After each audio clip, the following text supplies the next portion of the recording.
for those of you listening on the pod. Welcome in hour two. All right, Tim, let's talk about a little Micah Robinson, man. That sound good to you? Yes, let's do it. I It's love that defense. Let's go.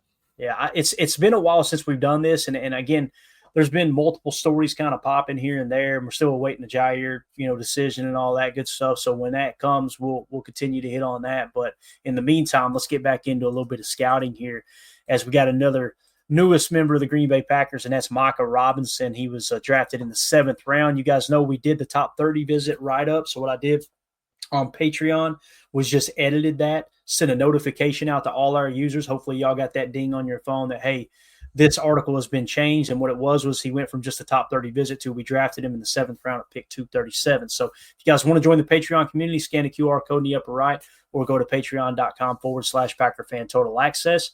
$3 get you access to everything on the site. It's just a way for you to support the channel. And we try to give you guys some extra content, a way to connect with us. The DMs are open. If you ever need anything, just shoot me a message. And we do giveaways out of there as well. So here we go, man. This is Micah Robinson. We hit on it a little bit already, and we're just going to kind of recap it and talk about, a little more detail here, as I need to edit that clip. It's obviously a little out of whack, but we'll figure it out later. So here we go. The Green Bay Packers have reportedly scheduled a top 30 visit, blah, blah, blah. We already hit on all that, right? He was number 439 on our PTA big board, guys. That's where he sat on the big board, all right? And you're going, how is that a good pick, Clayton? Again, our board isn't trying to say, oh, that's a good player, that's a bad player. You guys know how it's set up. It's set up to early indicators on these players. As soon as the college football season ends, I start getting as much information in as we can, because I don't want the hype on the backside to propel us to feel a certain way about a player. So you'll get these players that down the stretch, their value started to grow, right?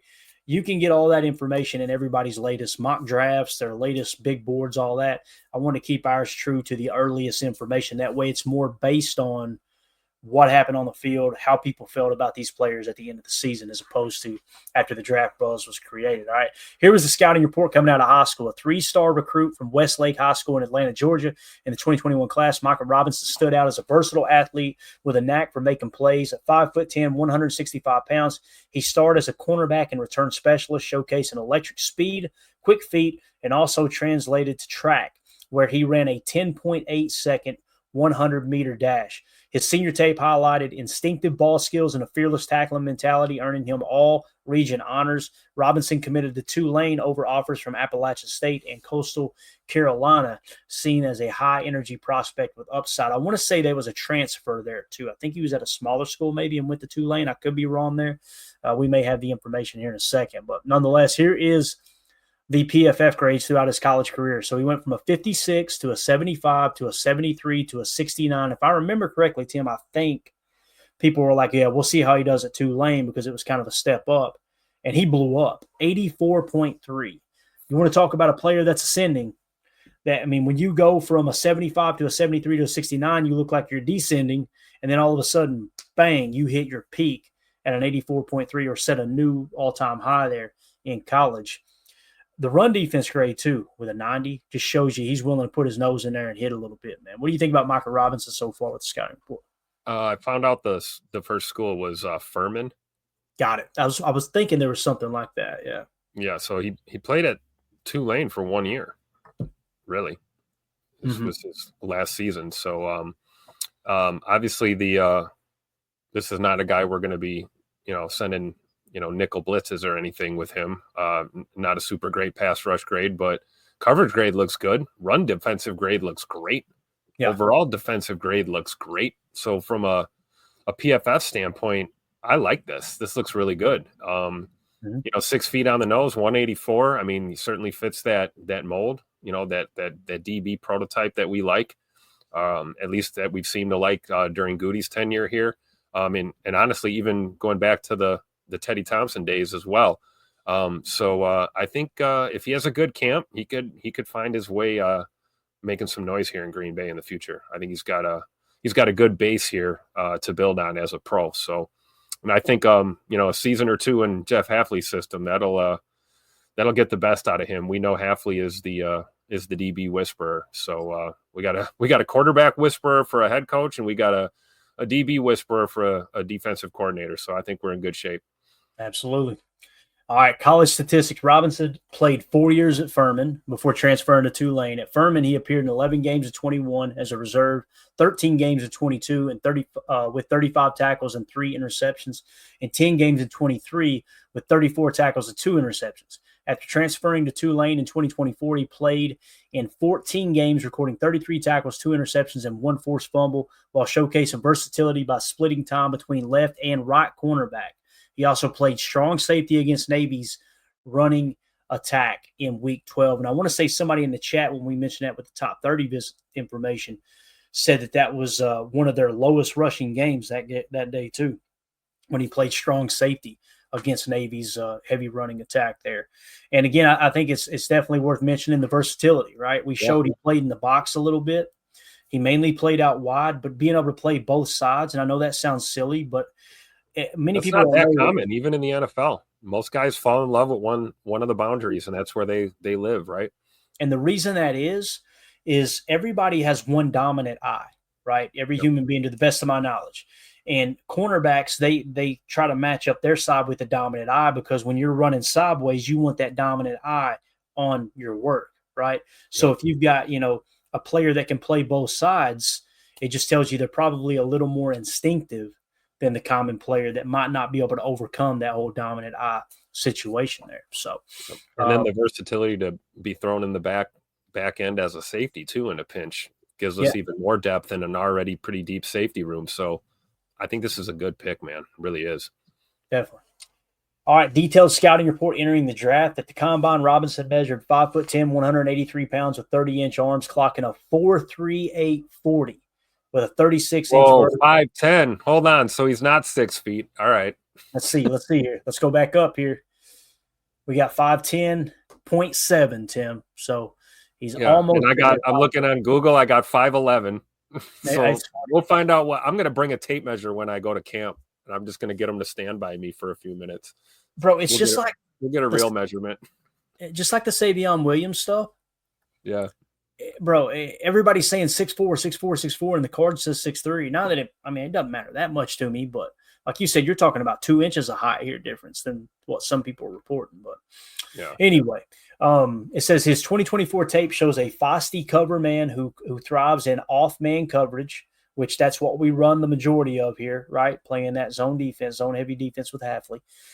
Using his speed to recover and close on routes, he's a willing tackler with a nose for the ball, though his slight frame and shorter arms can get him out-muscled by bigger receivers. His quickness shines in zone schemes, fitting Green Bay's flexible secondary looks, but he'll need to refine his footwork in press coverage. No shuttle was recorded, but his tape suggests twitchy, change of direction ability, projecting him as an undrafted free agent or priority free agent with slot corner potential. So you've seen him already at the rookie mini camp there. My man looks pretty good, man. He looks lean. I'm trying to think of who he reminds me of. Almost like a Tremont Williams type build. Yep. That's what it feels like. I think that's a good comp. Yeah. Injury and character concerns. Robinson's injury history is minimal. A 2022 ankle sprain cost him no games, and he played through a minor hamstring tweak in 24, missing only 1 contest. His 47 career games signal durability. Off the field, he's a spark plug, high energy, vocal, and beloved by teammates for his hustle. A high school track and basketball standout. Robinson's competitive drive is unquestioned with zero character concerns. Dane Brugler said, Robinson's speed and ball skills give him a chance to stick as a depth corner, but his smaller frame and inconsistent technique will be tested by NFL receivers. His ability to step up from Furman to Tulane is encouraging, and he could carve out a role in sub packages or special teams if he tightens his coverage discipline. All right, when you talk about the fit for the Packers, Robinson joined a Packers secondary featuring Jair Alexander, Nate Hobbs, Keyshawn Nixon, and Carrington Valentine, but Alexander's uncertain future, the team's loss of 3 cornerbacks in free agency highlighted the need for depth. Green Bay's defense, which ranked 10th in passing yards allowed, 206.8 per game, in 2024 relies on versatile defensive backs and Hafley's scheme, blending man and zone coverages. Robinson's speed and off-man coverage skills make him a candidate for sub-package roles on the perimeter, though his size may limit him against bigger receivers. His connection with Willis could ease his transition. So most of you guys don't know this. This is Malik Willis's cousin. Yep. So that's kind of cool. And his admiration for Alexander, whom he studied in college, positions him to learn from a premier corner. Expect Robinson to compete with Valentine and King for backup reps with his 4.38 speed, making him a natural fit for special teams as a gunner or returner. General Manager Brian Gutekunst praised Robinson's athleticism and growth, noting, quote, "He's got great feet and ball skills. We think he can keep moving with more reps against top competition." So, outlook for 2025, as a rookie, Robinson is unlikely to start, but could see 5 to 15 snaps per game in dime packages or as injury depth. His special teams contributions, leveraging his speed and tackling willingness, will be critical to earning a roster spot. Under defensive backs coach Ryan Downard, Robinson will focus on tightening his coverage technique. I don't know if that's right. Is Ryan Downard still with us, Tim? I believe he's still the DB's coach. I can verify. Gotcha. And yeah, that's right. I want to say the guy from the Chargers is the passing game coordinator now, I believe. So that makes sense. Training camp matchups against Green Bay's dynamic receivers, including Matthew Golden and Savion Williams, will challenge him to elevate his game. Packer fans should be excited about Robinson's potential as a developmental prospect with playmaking instincts. As Goody emphasized, quote, "We love guys who can create turnovers and fit our culture. Micah's that kind of player." With the chance to become a reliable backup or special teams ace, Robinson's preseason performance will be a key. If he maximizes his speed and refines his technique, he could follow the path of late-round Packer corners like Valentine and emerge as a steal. Keep an eye on his coverage reps and special teams hustle in August, which could signal a bigger role by midseason. I cannot wait for preseason, Tim. Man, I'm fired up. All these players that we've done deep dives on, we'll get to see them on the field trying to earn a roster spot. It's going to be a blast. But what do you think about Micah Robinson here, man? I think he's got a legit shot to make the 53, man. Oh, I do too. And that part there in the 2025 outlook part, training camp matchups against, guys like Matt Golden and Savion Williams, that's going to be fun to watch for sure. And I do think with Ryan Downard and like you said, Coach Ansley, being passing game coordinator for the defense, that's going to help his development along with Hafley. But if we go back just a little bit more, there was one thing I saw. Can you scroll up just a little? Yeah, right here. Expect Robinson to compete with Valentine and King for backup reps. I would lean more towards direct competition with Kalen King for backup reps. Kind of way too early prediction, but still got a feeling that CV might be one of your starters there, opposite of Jair.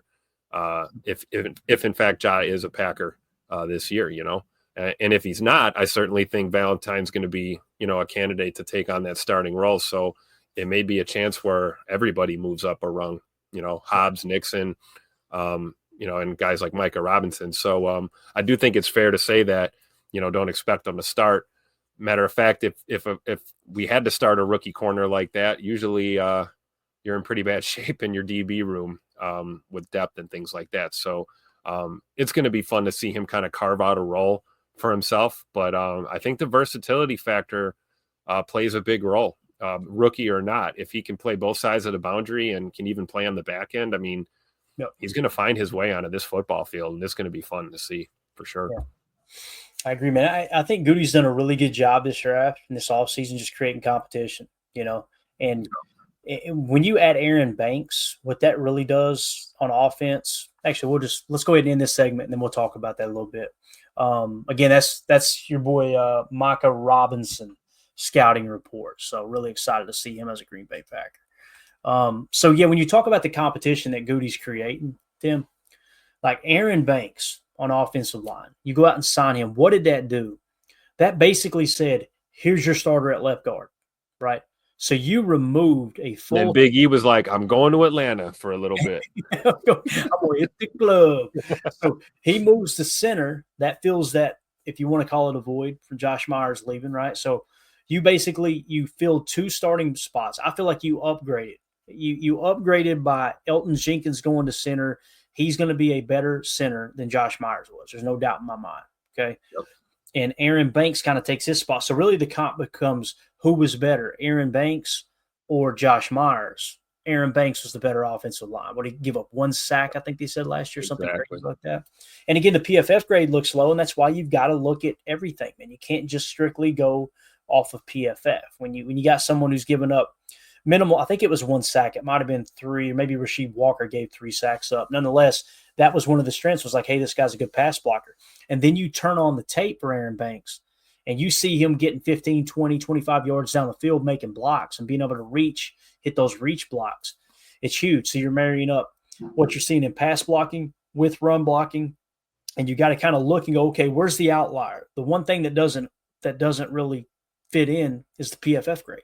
It doesn't really line up with what the tape's showing. So again, they're humans over there too. They're going to make mistakes. That's why I always say we use PFF, but it's not the gospel. So I really like that they filled those 2 starting roles. Now what's left? You basically got right guard, and if anybody else is going to win another job, they got to take it from Rasheed Walker at left tackle.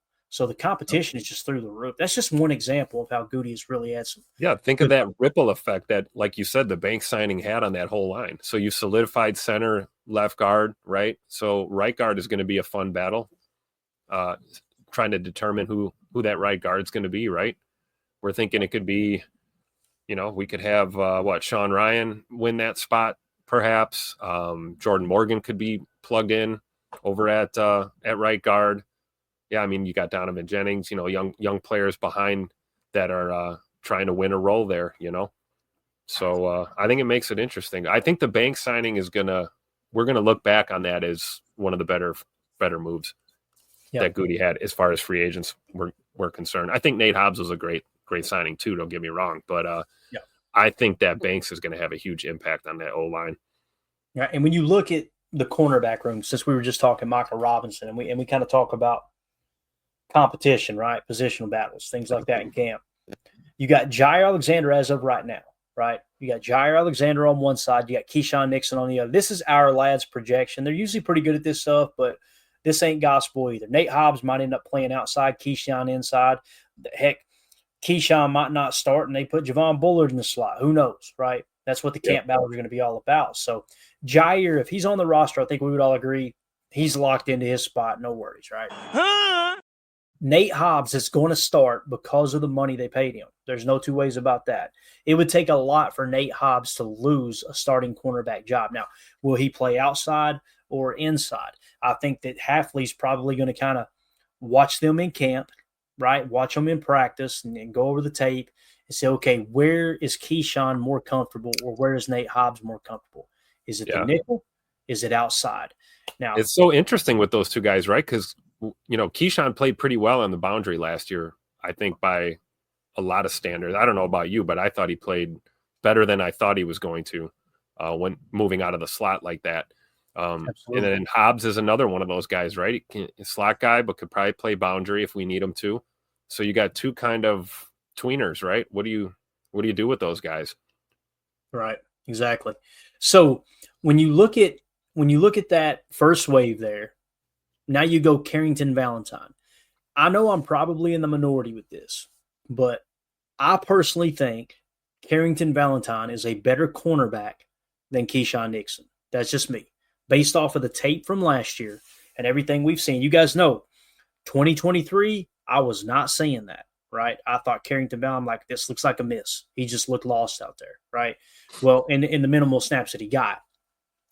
Now, this past year, I felt like as an outside corner, Carrington Valentine is better than Keyshawn Nixon. And Keyshawn Nixon, like you said, Tim, I completely agree. He played better on the outside than he did in the slot. Yep. So when you look at Carrington, me personally, I would look to give Carrington Valentine an opportunity to win that third cornerback role. And if he proves, let's say he takes a step forward, right? And he comes out this year, Tim, and they're like, we cannot keep Carrington Valentine on the bench. We got to play him outside. Now you kick Nate Hobbs into the slot, right? Yep. Now, again, if Jair Alexander isn't on the team, and I think everybody is really leaning towards he's going to be on the team, and that's great news. If he wasn't on the team, then this would kind of play itself out, right? Like Carrington Valentine would start at left corner. You'd have Keyshawn or Nate Hobbs at right corner, and the other being in the slot. So the fact that he's back, Jair's back, now you look to that next level, right? And you look at Javon Bullard, it kind of feels like Javon Bullard is going to go back to safety. That's what it feels like. And that bothers me a little bit because you see they've got Evan Williams starting as a safety here. That's the way I think it should be. But that's another camp battle when you talk about these position battles, man, for training camp. Is we're talking about the cornerback room and how it's going to play out, and is Javon Bullard even going to be in the hunt, right? And then you also throw into effect, you got Isaiah Dunn, right, which I think he was a free agent signing. He'll probably be a practice squad guy. Then you got Caleb Hayes. Then you got Tyron Herring. And then you've got Kazir Brown. And then at the nickel, you got Kamal Haddon. Me personally, I think you're going to carry 5 to 6 corners. It'd be Ja, Keyshawn Nixon, Nate Hobbs, Carrington Valentine, Micah Robinson, or Kalen King. Those are your 6. Your 5. I would agree. So, and with Javon Bullard, it's you got that versatility there. If a corner does go down, guess what? Let's say, and I don't even want to say this because this would be horrible, but let's say Nate Hobbs goes down with an injury. Guess what you do? You kick Bullard to the slot. Yeah, you put Bullard in the slot. You kick Keyshawn or Carrington, whichever one's better, outside, and you just keep on running. And all of those guys we just mentioned, Tim, were starters in the National Football League last year. That's right.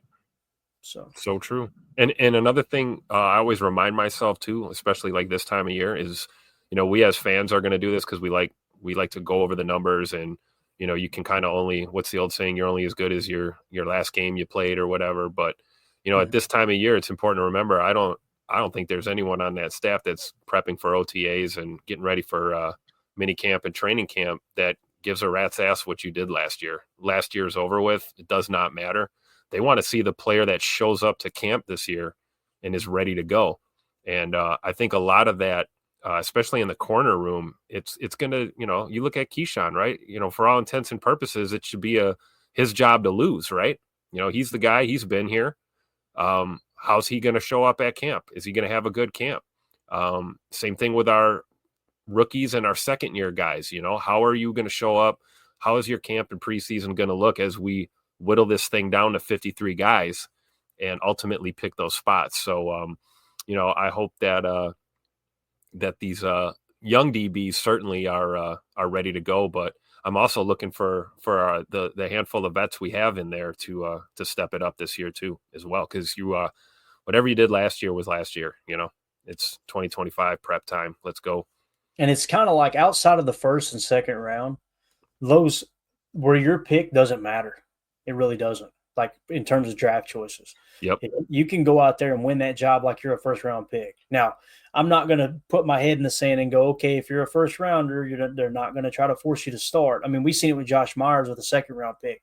They gave him every opportunity to not, you know what I mean, to not lose, to lose that job. And as Mark Tauscher says, when you're a first round pick, you have to really prove that you don't belong, right? If you're a 7th round pick, you got to really prove that you belong. That you belong, yeah. Quay's another guy, right? He got thrown into the fire immediately as a rookie. Yep, very true. Coach Lynn asked a good question. Says, can Bullard play on the perimeter on our defense? Can he do it, Coach? He probably could. He's a pretty athletic guy. I want to say he had a fairly high RAS. He's got the traits and stuff. But would he be good there? All coverage skills, though, I worry. Yeah. Can he play there? Yeah, he could play there. Would it be good? No. So I think that's what Coach is asking. Will we be okay with Bullard on the perimeter? I don't think so, Tim. Me personally. Yeah, I agree. And I think that there's nothing wrong with them trying to put an emphasis on Javon Bullard playing as a safety. I mean, that he was drafted as a safety. Obviously, we utilized him more in that, that slot nickel kind of role last year because – we had Evan Williams, and Evan Williams had a damn good year. But, hey, injuries happen. We talked about that. It's tough on a rookie to just get your legs under you. You're feeling a groove. You're settling into a role, and then somebody goes down for a couple of weeks, and you got to move back to a position that, you're familiar with, but not in the NFL. Playing safety in the NCAA is a lot different than playing it in the National Football League, and I think we saw that a little bit growing pains with Bullard back there last year. Yeah. Greg Rice says, I love to watch Bull take on the bubble screens. That's definitely his superpower, Tim. It's like him playing underneath, right? I mean, he'll blow up the smoke screens, the bubble screens, all that stuff. He's pretty effective in the run defense out of that nickel spot, right? Linebacker trapped in a DB's body, man. Yeah, definitely. So I completely agree there, Greg. All right. So looking at the safety room a little bit deeper, we kind of hit on it a little bit. It's Xavier McKinney, Evan Williams, and Javon Bullard, Zane Anderson, Katano Ladapo. To me, those are your 5, Tim. Yeah. Omar Brown probably going to round out on the practice squad. Katano Ladapo showed a little bit in that little bit of time he had last year. I wouldn't be surprised if by the end of camp he passes Zane Anderson up. But I do want to say this, man. Zane Anderson impressed the heck out of me in those 2 or 3 games he played last year. I was shocked, Tim. Like, why has he not been on the field? This was kind of my response. But again, because you got draft picks that Goody and LaFleur want to get them out there and not tie them up with a progress stopper. Yep. That's so true. It's funny you mentioned Omar Brown as well. Like, that's a guy that you're right. He's probably going to end up on the practice squad, but I think he's going to give guys hell at camp. I really do. He's going to make it tough being one of those guys kind of on the bubble. I liked his tape from Nebraska, man. I was pretty excited when we picked him up. But you're right. Our boy, KT Oladapo, man, we might have lightning in a bottle with that guy. And if he pops this year and Bullard takes a step, Williams takes a step, and then, like you said, Zane Anderson, once we all realize he is, in fact, a real person, he has proven to be a pretty damn good safety. I was surprised. I thought for sure Zane was just a special teamer. And then, lo and behold, we got to see a few games with him back there at safety, and he played really well. So feel really good about that safety room, man. It's going to be I don't think it'll be as straightforward and easy for them to pick their 5 as it may seem on the surface. And we all know how camp goes, right? It never ends the way it starts. Sometimes guys have hiccups during camp, and someone else has got to step up. So I'm excited for the back end of that safety room, though, both Oladapo and Brown, even if Brown just ultimately ends up on the taxi squad. Brent in Indiana says, man, all those first round picks in the front 7 is wild. It does look excessive, Brent, but we always talk about, you want to find out what's important to people, look at their calendar and look at their checkbook. You want to find out what positions are important to general managers, look at where they draft positions and how much they pay them, right? Rashawn Gary obviously got a big contract and a first-round pick, right? Kenny Clark, first-round pick. Devontae White, first-round pick. Lucas Van Ness, first-round pick. Yep. And that's not a coincidence, Right. That's what we talk about, building a team. This is how you do it in a draft. It takes years of putting those pieces on the chessboard and getting them all lined up, right? Yeah. I'm still amazed, man, at hearing people on sports talk radio there in Wisconsin talking like the pass rushers are bad. And I'm like, I don't get it, man. Like you literally were, I feel like I talk about this every show, but we talk about the fact that a lot of people that watch the game think that you're supposed to blitz the quarterback every single down. It's true. You're supposed to get home every single down. And why are we not? Why is the pass rush not? They don't understand the nuance of what that entire line as a unit is trying to achieve, Yeah, and again, 8th in the league in sacks. Well, okay, so it's amazing how we would talk about the pressure rate in 23, and it was, well, they got to finish. Okay, they finished 8th in sacks. Well, exclude the Tennessee game. It's like, my God. Why? Yeah. Why? Was that not one of the 17 games that we played last year? Take away their best game. Okay, yeah. Got it. Cool.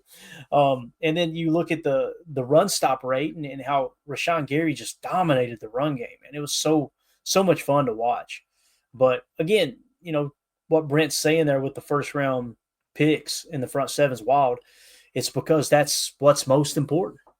That's where it really comes down to. That's what's most important is Goody sees, we call them tier 1 positions of importance on the show for that very reason. And I understand not most people, but some people will probably disagree, but edge defender and defensive tackle are the most important positions on a football field on defense, in my opinion. Second most important, mock linebacker and post safety, which is free safety, center field safety, right? What did we do this last year? What did Goody attack?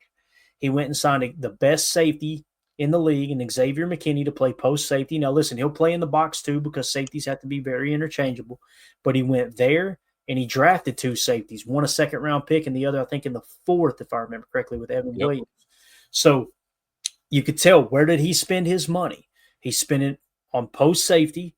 And then what did he do? He went out and drafted Edgerrin Cooper with a second-round pick. Now, whether he plays Micah or Will in the nickel 4-2-5, that's literally from down to down. Like one play he may be covering the seam as a Mike.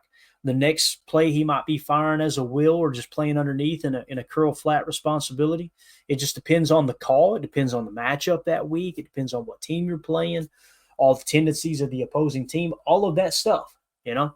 So when I look at the mock backer, they spent a first-round pick on Quay. They spent a second-round pick on Edgerrin Cooper. So, again, you kind of neglect cornerback a little bit, right? There you go. I love it. You kind of neglect cornerback just a touch. And it's most people, there I'm saying most again, some people say cornerback's the most important position on defense. I could not disagree more, man. I'm just telling you. It's just like receiver on offense. You know, there's a reason that Bill Walsh said it's the last piece you put in place. And I'll say this, Tim, the fact that you went out and spent a first-round pick for the first time since 2002 on Matthew Golden, and your roster got a little bit older, signing Aaron Banks and Nate Hobbs, I think Goody thinks that window's open. You re-sign Brandon McManus, right, and continue to stabilize and solidify that kicker position. Kind of feels like everything's in place that, all right, the window is open. The window is definitely open. I feel like we've got somewhere between 2 to 5 years to try to get a Lombardi back in Green Bay. That's what it really feels like here. And we're closer, I believe, going into this year with Absolutely. the pieces that we have. Then we definitely took another step forward, I think. And you're right. You know, the window's open. It's going to be on the boys to jump through there and slam it behind them, right? Hopefully with a armful of Vince Lombardi trophies. Yeah, amen to that. But yeah, I agree with Brent though with the first round picks. It's cool to me, Brent. It just kind of, what's the word I'm looking for? It just kind of solidifies what we've said all along. Like, and that's not to go, we were right. It's just it's a fist pump moment. Like, okay, we are seeing this thing correct. We're seeing it like an NFL GM season, right? Just like on draft night when we saw our vertical board and we saw the picks popping off basically in order off the vertical board. Yeah, it's exciting because again, we're all studying this thing together. Like, it's why we're including the chat and we do it on a daily basis. And we're not a podcast of experts. We're not in here. We're not insiders or none of that. We are you guys. We're an extension of the fans. And we're all kind of learning together. And it's just cool to see things start to fall into place. It really is. Coach Lynn says, in my opinion, our window has been open since we beat up the Cowboys. And I think most fans would agree with you, Coach. For me, I wanted to get there. But when I looked at it going into last season, as you guys know, I took a little heat for it. But I said, I see somewhere between 10 to 13 wins. And, Tim, I was honest with you, right? I said, there's not a team in the league that's ever won the Super Bowl being the youngest roster in the league. So we would have to do something that's never happened in the National Football League before, at least since the merger. Maybe there was a team back in 1948, and it was the youngest team. That might have been the case. But that's why I couldn't get on board with it, Coach. But again, I think I'm definitely in the minority with that. I think most people would agree with you that they felt like it was over because, Tim, they kicked the crap out of the Cowboys. That was my favorite post-game show. We've been doing this podcast for 3 years now. That was my favorite post-game show. That moment for me was, I think, the moment, like, I don't know if I'm 100% there thinking like that's when the window opened, but that was when I, as a fan, kind of looked at myself and was like, oh yeah, these guys can do it. There's something special going on. It's going to take time to build it. Obviously last year didn't go the way we wanted to. But all in all, that is kind of a galvanizing moment, if you will, for that young Packers team to go down to Jerry World there and just absolutely kick the dog crap out of the Cowboys in their own building. Yeah, here we go. How many times did we play that sound? And I always think too, like in that win, man, you can just kind of roll back your own, mental highlight reel of that game. There were so many players that contributed to that win. I mean, that ball was spread around. We had great play from our defense. Dallas couldn't do anything. They just could not move the football.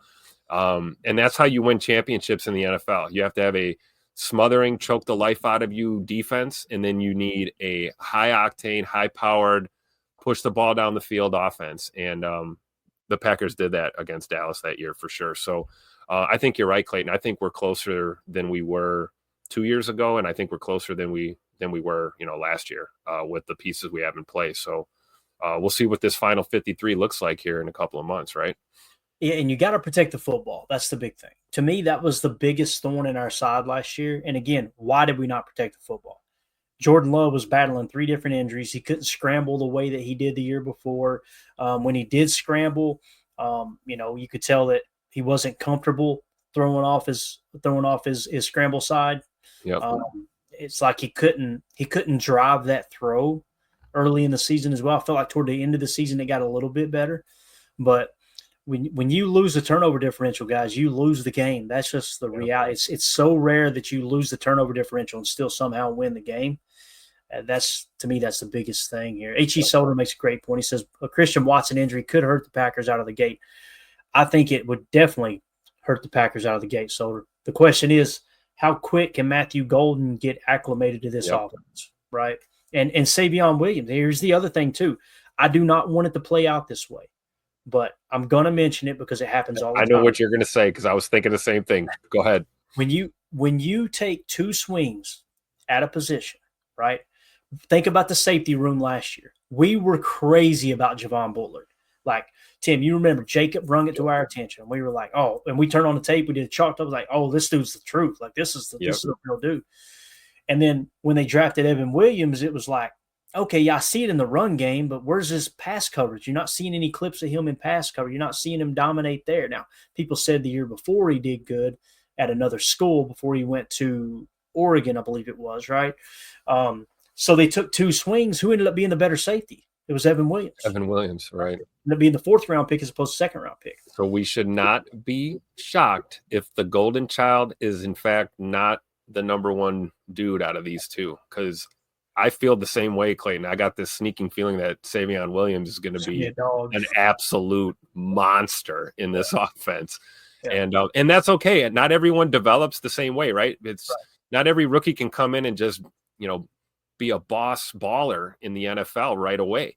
It's rare. I mean, we saw it a little bit with Cooper last year. Once Coop got his legs under him, that guy was a menace as a rookie. But no, I think there's just as much chance that Savion Williams becomes that dude right away as a rookie, which can help us, like Soder was saying, kind of get over the hump with, Scoot being out for that first, chunk of the season. It ain't how you start, it's how you finish, but everyone wants to get off to a good start, man.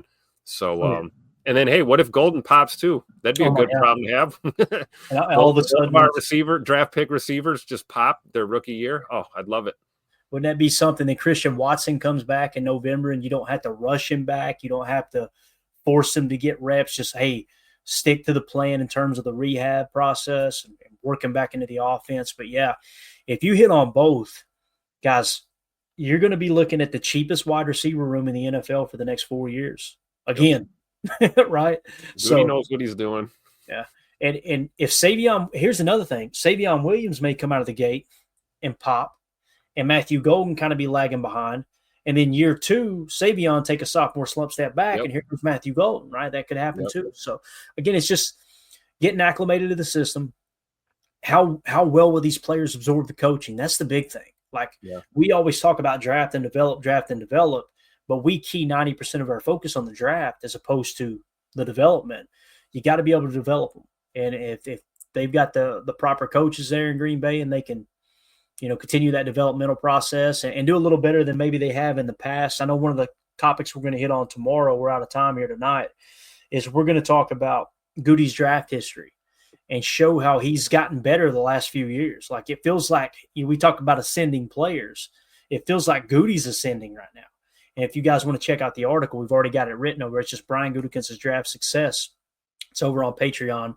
Just go to patreon.com/PackerFan Total Access or scan the QR code in the upper right and join that community over there. It's the best way to support the channel here. So that being said, Tim, you got anything else, man? This was fun. This was a lot of fun here. No, that's pretty much it. I think it was a good show.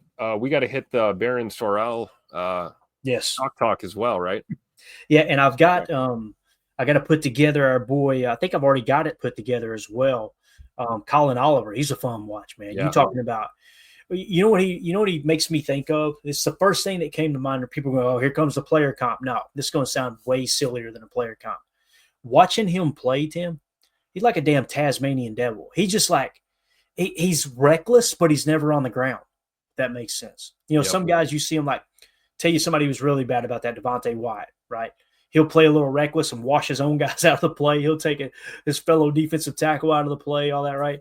But he's a good pass rusher, don't get me wrong. But Colin Oliver, watching him rush the quarterback and doing it from kind of a hybrid role as a stack backer position at times, man, I was just like, this dude looks out of control, but he's never on the ground and he's always around the quarterback. He's a lot of fun to watch. But Barron Sorrell, the thing I've noticed the most, he's a grown-ass man for a rookie.